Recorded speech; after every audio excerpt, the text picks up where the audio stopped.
এই বিশ্বাস তাকে জীবনের প্রতিটি ক্ষেত্রে শক্তি ও অনুপ্রেরণা দেয়। তবে তার পেশাগত জীবনের সাফল্যের আড়ালে একটি গভীর চিন্তা সবসময় তাকে তাড়া করে, তার বৈবাহিক জীবন কেমন হবে। সৎ মা কামিনী বেগমের কঠোর এবং নিয়মতান্ত্রিক ব্যক্তিত্ব নিয়ে সে বেশ চিন্তিত। তার মায়ের একটাই শর্ত, যে মেয়েকে বউ হিসেবে নিয়ে আসবে তাকে মায়ের পছন্দ মতো হতে হবে। সায়ান মনে মনে ভাবে, যেই মেয়ে আমার মায়ের কঠোর স্বভাবের সাথে মানিয়ে চলতে পারবে না, তাকে নিয়ে তো ঘরে যুদ্ধ শুরু হবে। আমার মা হয়তো কঠোর, কিন্তু তিনি আমাকে খুব ভালোবাসেন। আমি কি তার ইচ্ছার বাইরে গিয়ে কিছু করতে পারি? এই দ্বিধা তাকে প্রতিনিয়ত পীড়া দেয়। একদিন তার বন্ধু তাকে পরামর্শ দেয়, শুধু মায়ের শর্ত পূরণ করার জন্য বিয়ে করতে চাস না, তোর নিজের পছন্দকেও গুরুত্ব দিস। তবে সায়ান জানে তার মা কখনোই তাদের নিয়ম নীতি ভাঙতে রাজি হবেন না। তাই সে ঠিক করে এমন একজন মেয়েকে খুঁজবে যে তার মায়ের সাথে মানিয়ে নিতে পারবে এবং একই সঙ্গে তার নিজের মনের মানুষ হবে। একদিন নাবিহার বান্ধবী শেলি ভীষণ অসুস্থ হয়ে পড়ে। পেটে তার খুব ব্যথা শুরু হয়। নাবিহা তাকে জানায় তার পরিচিত একজন ভালো ডাক্তার আছে। শেলির বাবা বিদেশে থাকেন। এদিকে শেলির ছোট ছোট যমজ দুটো বোন আছে। তাদেরকে নিয়ে ডাক্তারের কাছে যাওয়া সম্ভব নয় বলে শেলির মা নাবিহাকে দায়িত্ব দিল। আর তাই নাবিহা শেলিকে নিয়ে যান সায়ানের হসপিটালে। নাবিহা যখন শেলিকে নিয়ে ডাক্তার সায়ানের চেম্বারের বাইরে অপেক্ষা করছিল, বুকের ধুকপুক শব্দ যেন স্পষ্ট শুনতে পাচ্ছিল সে। কেন এমন হচ্ছে তা বোঝার চেষ্টা করেও ব্যর্থ হলো। সে মনে করার চেষ্টা করলো সেই বিয়ের অনুষ্ঠানের কথা যেখানে তাদের শেষ দেখা হয়েছিল। কত কিছু বদলে গেছে সেই দিনের পর থেকে। সেই দিনের নাবিহা আর আজকের নাবিহার মধ্যে আকাশ পাতাল তফাৎ।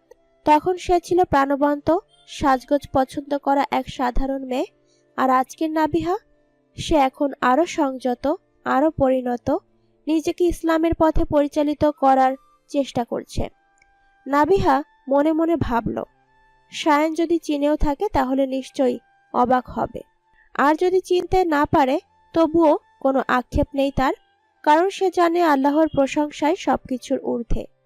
যদি সায়ান চিনতে পারত তাহলে হয়তো সে মুচকি হেসে বলতে পারত, সমস্ত প্রশংসা আল্লাহর, যিনি আমাদের ভালো কিছু হতে পথ দেখিয়েছেন।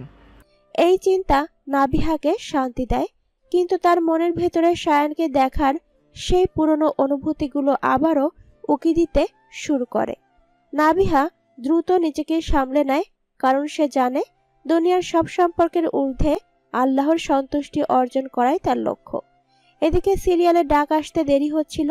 অপেক্ষার মুহূর্তগুলো যেন নাবিহার মনে আরো হাজারো প্রশ্ন জাগিয়ে তুলছিল।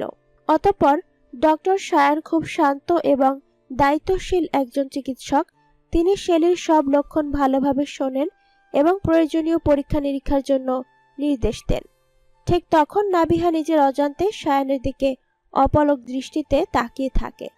সায়ান বেশ কয়েকবার লক্ষ্য করে নাবিহাকে উদ্দেশ্য করে বলল, চোখেরও পর্দা আছে, আপনি হয়তো জানেন না। নাবিহা লজ্জায় মাথা নিচু করে চুপচাপ বসে পড়ে। সায়ানের কণ্ঠের দৃঢ়তা এবং কথার স্পষ্টতা তার মনে গভীর প্রভাব ফেলে। সে নিজের মনকে বোঝানোর চেষ্টা করে যে সায়ান একজন নীতিবান এবং চরিত্রবান মানুষ। এর দুদিন পর শেলির প্রাথমিক পরীক্ষাগুলো সম্পন্ন হলে সায়ান রিপোর্ট দেখে এবং বলে, রিপোর্ট দেখে বলা যাচ্ছে সমস্যাটি গুরুতর নয়, ওষুধ খেলে ঠিক হয়ে যাবে, তবে খাদ্যাভ্যাসে নিয়ম মানতে হবে। নাবিহা খানিকটা স্বস্তির নিঃশ্বাস ফেলে। শেলিও আনন্দিত হয় যে তাকে বড় কোনো ঝামেলায় পড়তে হবে না। সায়ান পেশাগতভাবে সবকিছু ব্যাখ্যা করেন এবং তাদের বিদায় জানান। কেবিন থেকে বের হওয়ার পর শেলি নাবিহার দিকে তাকিয়ে মুচকি হেসে বলল, তোর পরিচিত ডাক্তার তো বেশ রাগী, তাই না? নাবিহা একটু হেসে জবাব দেয়, রাগী না, উনি সৎ আর নীতিবান, তাই সবাইকে শৃঙ্খলার মধ্যে রাখতে চান। শেলি বোঝে নাবিহার মনে কিছু একটা চলছে, কিন্তু সে আর কিছু বলে না। এদিকে নাবিহার মনে সায়ানের কথাগুলো ঘুরতে থাকে। সে ভাবে সায়ানের মতো একজন পুরুষের সঙ্গে আলাপ করার সুযোগ পাওয়া তার জন্য এক সৌভাগ্য। তবে নিজের অজান্তেই সে অনুভব করে সায়ানের প্রতি তার এক ধরনের মুগ্ধতা তৈরি হয়েছে। নরম আলোয় ভেজা একটি শান্ত সকাল। সূর্যের কোমল রশ্মি আস্তে আস্তে ঘরের জানালা দিয়ে উকি দিচ্ছে। হালকা শীতের পরশে বাতাসে মিশে আছে সদ্য ফুটে ওঠা ফুলের ঘ্রাণ। পাখিরা যেন নিজেদের মিষ্টি গানে নতুন দিনের আগমনী বার্তা দিচ্ছে। দূরে কোথাও তাদের কিচিরমিচির শোনা যাচ্ছে, যা মনটাকে আরো প্রশান্ত করে দিচ্ছে। এক কাপ গরম চা হাতে বারান্দায় বসে নরম রোদ গায়ে মাখে নাবিহা। আকাশে মেঘের সাদা তুলোর মতো ভেলা, মাঝে মাঝে ঠান্ডা বাতাস এসে চুল এলোমেলো করে দিচ্ছে তার। চারপাশে সবুজের ছোঁয়া। দূরে শিশিরে ভেজা ঘাসের ওপর ছোট পায়ের ছাপ রেখে কিছু পাখি হাঁটছে। এমন সকালে যেন পৃথিবী একটু থেমে গেছে। শুধু প্রকৃতি আর মনের একত্বতায় মিশে একাকার হয়ে যাচ্ছে নাবিহা। আগে সে প্রকৃতি নিয়ে এত ভাবত না, কিন্তু ইদানিং প্রকৃতির মায়া তাকে ভীষণ টানে। নাবিহার এসএসসি পরীক্ষা আসন্ন, আর মাত্র কয়েক মাস বাকি। এই কারণেই সে এখন আর স্কুলে যায় না। তবে স্কুলে না যাওয়ার আরও একটি গুরুত্বপূর্ণ কারণ রয়েছে। স্কুলে গেলে পর্দার খেলাপ হয়। তার আগের বন্ধুরা এসে নিজে থেকেই কথা বলতে শুরু করে, যা নাবিহার জন্য অস্বস্তিকর হয়ে ওঠে। পর্দা রক্ষা এবং পড়াশোনার প্রতি মনোযোগী থাকার জন্য নাবিহা তার মাকে জানায় যে বাসায় এসে পড়ানোর জন্য একজন শিক্ষিকা ঠিক করা উচিত। মাও মেয়ের কথায় রাজি হয়ে একটি অনার্স পড়ুয়া মেয়েকে ঠিক করে, যিনি নিয়মিত নাবিহার বাসায় এসে পড়িয়ে যান। এতে নাবিহার পড়াশোনা যেমন ঠিকঠাক চলছে, তেমনি তার পর্দার বিষয়ে কোনো ব্যাঘাত ঘটছে না। নাবিহার নতুন শিক্ষিকা তাসনিয়া প্রথম দিন থেকে খুব আন্তরিক। তিনি নাবিহাকে শুধু পড়াশোনায় সাহায্য করেন না, বরং তার আত্মবিশ্বাস বাড়ানোর জন্য পরামর্শ দেন। নাবিহার পর্দার প্রতি আগ্রহ এবং দিনদার জীবনের প্রতি তার মনোযোগ তাসনিয়ার মনেও প্রভাব ফেলে। তাসনিয়া নিজেও আগে কিছু বিষয়ে উদাসীন ছিলেন, কিন্তু নাবিহার সরলতা এবং দিনদার জীবনধারার প্রতি দৃষ্টিভঙ্গি দেখে তার মনে পরিবর্তন আসতে শুরু করে। তিনি নিজেও ধীরে ধীরে নিজেকে দিনের পথে আরও গভীরভাবে যুক্ত করার সিদ্ধান্ত নেন। একদিন তাসনিয়া পড়ানোর সময় নাবিহাকে জিজ্ঞেস করলেন, তুমি এত কম বয়সে কিভাবে এমন শক্তভাবে নিজের সিদ্ধান্তে অটল থাকতে পারো? তোমার জায়গায় আমি থাকলে হয়তো এতটা পারতাম না।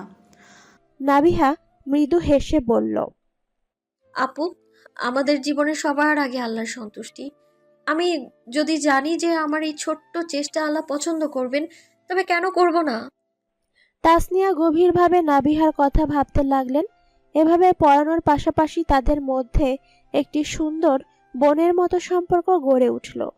এর মধ্যে নাবিহার পড়াশোনা আরো গুছিয়ে চলছে, কিন্তু একদিন নাবিহা তাসনিয়াকে দুশ্চিন্তাগ্রস্ত অবস্থায় দেখতে পায়। নাবিহা জিজ্ঞেস করলে তাসনিয়া জানায়, আমার পরিবার থেকে আমার ওপর বিয়ের চাপ দিচ্ছে, যা আমার দিনদার জীবনের জন্য ক্ষতিকর হতে পারে।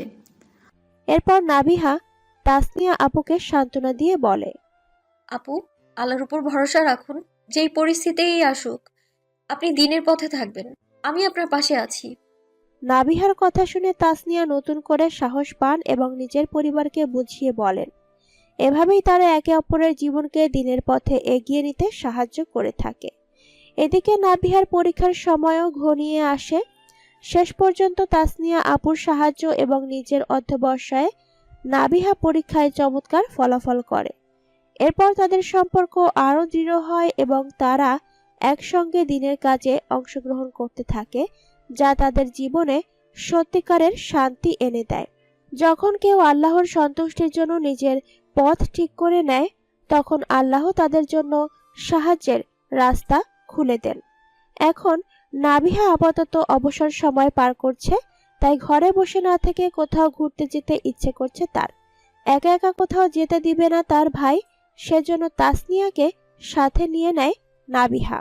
নাবিহা আর তাসনিয়া মিলে সিদ্ধান্ত নিল শহরের কোলাহল থেকে একটু দূরে কোনো শান্ত পরিবেশে ঘুরতে যাবে। অনেক খোঁজাখুঁজির পর তারা ঠিক করলো শহরের উপকণ্ঠে অবস্থিত একটি ছোট নদীর পাড়ে যাবে। জায়গাটি সবুজে ঘেরা, যেখানে প্রকৃতির ছোঁয়া মনকে শান্তি এনে দেয়।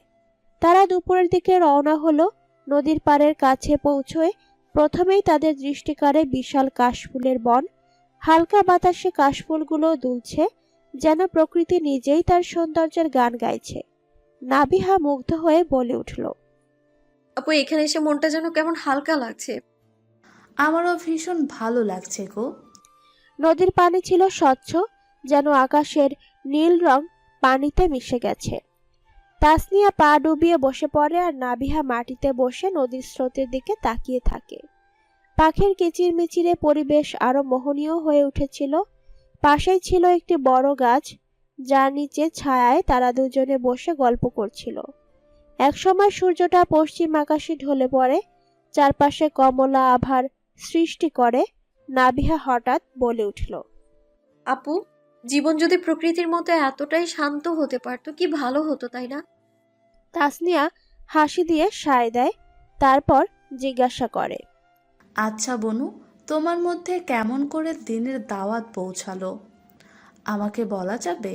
নাবিহা কিছুক্ষণ পায়ের কাছে থাকা ঘাসগুলো নাড়াচাড়া করতে করতে বলল, আমি তোমাকে বলবো, কিন্তু তুমি কাউকে এইসব বলতে পারবে না, ঠিক আছে?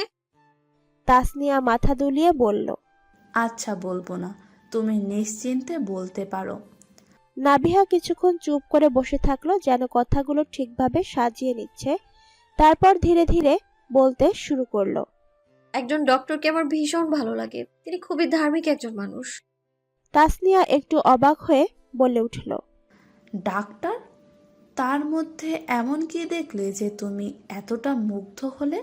নাবিহা মুচকি হেসে বলল, তুমি জানো না, তিনি কেবল একজন ভালো ডক্টরই নন, বরং একজন উত্তম মানুষ। রোগীদের সাথে কথা বলার সময় তার ব্যবহার, তার সহমর্মিতা সবই যেন দিনের আদর্শের প্রতিচ্ছবি। তিনি সব সময় রোগীদের শরীরের চেয়ে তাদের আত্মার যত্ন নেওয়ার কথা বলেন। তাসনিয়া মুগ্ধ হয়ে শুনছিল। নাবিহা আবার বলতে শুরু করলো, আমি প্রথম তার কাছে গিয়েছিলাম আমার ভাইয়া যে গিদর সেটার একটা সার্টিফিকেট নিতে। তারপর একদিন তিনি আমার পোশাক দেখে বলেছিলেন, কী সব পোশাক আশাক পরেছেন? মৃত্যুর ভয় নেই আপনার? তাছাড়া আপনি আপনার স্বামীর আমানত। এভাবে পরপুরুষের সামনে নিজেকে প্রদর্শন করে বেড়াবেন না। সেদিন থেকেই আমি দিনের পথে আরো গভীরভাবে এগিয়ে যাওয়ার চেষ্টা করি। তাসনিয়া চুপচাপ শুনে যাচ্ছিল আর নাবিহা বলে চলল, তার নাম ডক্টর সায়ান চৌধুরী। তার মতো একজন মানুষ আমার জীবনে আলোর পথ দেখিয়েছে। তার মাধ্যমে আমি বুঝতে পেরেছি দুনিয়ার সৌন্দর্য একদিন ফুরিয়ে যাবে, কিন্তু আখিরাতের সৌন্দর্য চিরন্তন। তাসনিয়া গভীরভাবে বলল, আলহামদুলিল্লাহ নাবিহা, আল্লাহ তাকে তোমার জন্য হিদায়েতের মাধ্যম বানিয়েছেন। সত্যি ভাগ্যবান তুমি। নাবিহা মৃদু হাসল, বলল, আমি ভাগ্যবান সেই দিন হব যেদিন এমন একজনকে নিজের করে পাবো, যেদিন তিনি আমায় সাহায্য করবেন দিনের পথে চলতে। তাসনিয়া নাবিহার কথা মন দিয়ে শুনছিল, কিন্তু তার চোখ পড়ল নাবিহার মুখের এক অদ্ভুত মায়াবী হাসিতে। নাবিহা যখন ডক্টর সায়ান চৌধুরীর কথা বলছিল, তার চোখে এক অন্যরকম উজ্জ্বলতা দেখা যাচ্ছিল। তাসনিয়া নীরবে নাবিহার দিকে তাকিয়ে অনুভব করল, নাবিহা এই ডাক্তারকে শুধু শ্রদ্ধা বা প্রশংসাই করে না, বরং তার হৃদয়ে এক গভীর অনুভূতিও বয়ে বেড়ায়। একটু মুচকি হেসে তাসনিয়া বলল, নাবিহা, তুমি কি জানো, তোমার কথা শুনে মনে হচ্ছে তুমি তাকে শুধু পছন্দ করো না, তাকে খুব গভীর থেকে ভালোবাসো। নাবিহা হঠাৎ চমকে গেল, তার গাল লজ্জায় লাল হয়ে উঠল। ঘাসের দিকে তাকিয়ে মৃদু স্বরে বলল, আপু এমন কিছুই না, আমি শুধু তার ব্যক্তিত্ব আর দিনদারি দেখে মুগ্ধ হয়েছি। তাসনিয়া হেসে বলল, হ্যাঁ হ্যাঁ, আমি বুঝেছি। তবে তোমার এই মুগ্ধতা যেন কোথাও হারিয়ে না যায়। আল্লাহর কাছে দোয়া করো যেন তোমার ভালোবাসা হালাল পথে পূর্ণতা পায়। নাবিহা মাথা নিচু করে বলল, ইনশাআল্লাহ। তবে আমি জানি এটা হয়তো কখনো সম্ভব হবে না। তিনি অনেক বড় মাপের মানুষ, আর আমি তো স্রেফ সাধারণ একটা মেয়ে। তাসনিয়া তার হাত ধরে বলল, তুমি জানো না আল্লাহ কি পরিকল্পনা করেছেন। সব কিছু তার ইচ্ছাতেই ঘটে। তোমার দোয়া করতে কোনো বাধা নেই। আর যাই হোক, তার মতো একজন মানুষ তোমার জীবনে হিদায়েতের কারণ হয়ে এসেছে, এটাই তো অনেক বড় পাওয়া। নাবিহা একটু হাসল, তবে তার চোখের কোণায় লুকিয়ে থাকা অনুভূতিগুলো তাসনিয়া ঠিকই ধরে ফেলল। তারপর আরো কিছুক্ষণ এইভাবে প্রকৃতির মাঝে একটি বিকেল কাটিয়ে মন শান্ত আর স্মৃতিতে ভরে তারা ফিরে আসে নিজেদের ভেতরে এক নতুন প্রশান্তি নিয়ে। ইদানিং কামিনী বেগমের মনে একটাই চিন্তা, সায়ানের বিয়ে। একমাত্র মেয়েকে বিয়ে দিয়ে ঘর ফাঁকা হয়ে গেছে, আর সেই ফাঁকা ঘর যেন আরো বেশি নিঃসঙ্গ করে তুলেছে তাকে। সারাদিন সময় কাটানোর মতো তেমন কিছুই নেই, তাই মাঝে মধ্যে ভাবেন যদি সায়ান বিয়ে করত তখন ঘরে নতুন মানুষ আসতো,